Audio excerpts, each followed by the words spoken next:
अनुग्रहित इस प्रभात में परमेश्वर के अतुल्य नाम को महिमा देते हुए मुझे सुनने वाले सभी श्रोताओं को मेरा स्नेह वंदन।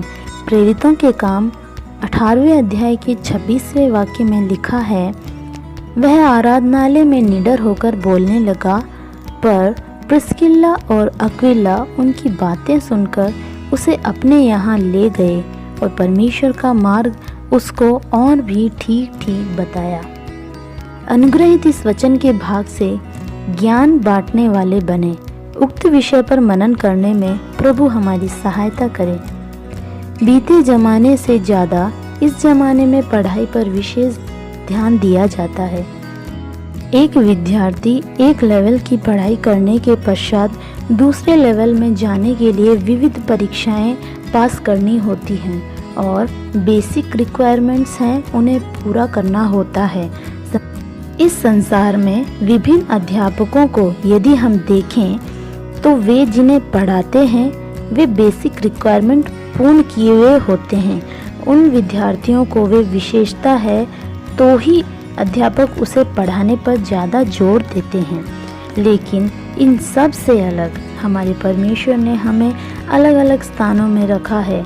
परमेश्वर ने जो ज्ञान हमें दिया है उसे दूसरों को ग्रहण करने की योग्यता को देखे बिना हमें बांटना चाहिए। पढ़े हुए वाक्य में एक अनुग्रहित परिवार को हम देख सकते हैं। पति का नाम अक्विला और पत्नी का नाम प्रिस्किल्ला है। वे इफिसुस में रहते थे, जहां एल्कासांद्रिया से एक एपेलोल नाम का परमेश्वर का जन आया।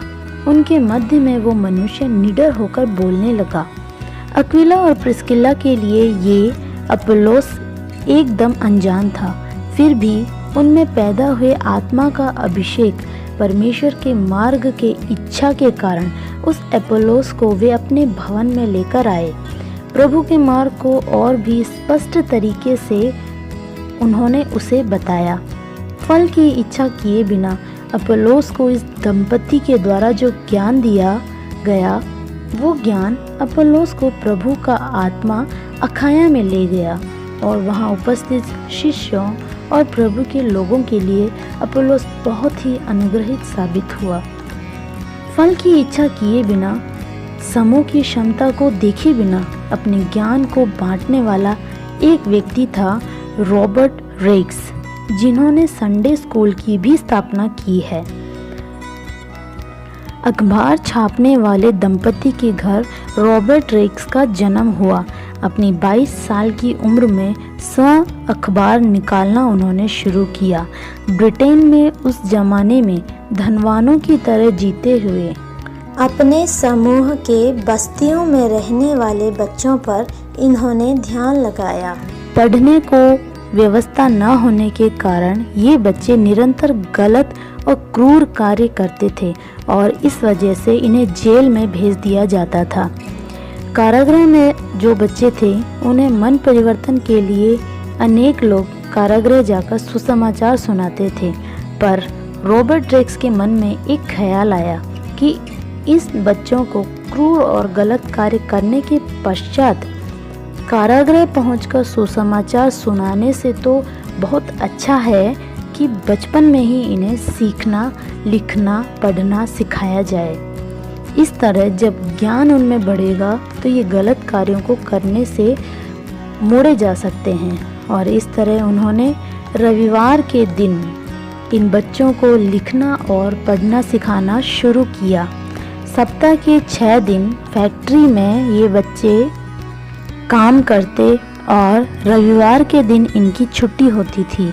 तो उसी रविवार के दिन उन्होंने अपना समय अधिक से अधिक इन बच्चों को देना प्रारंभ किया।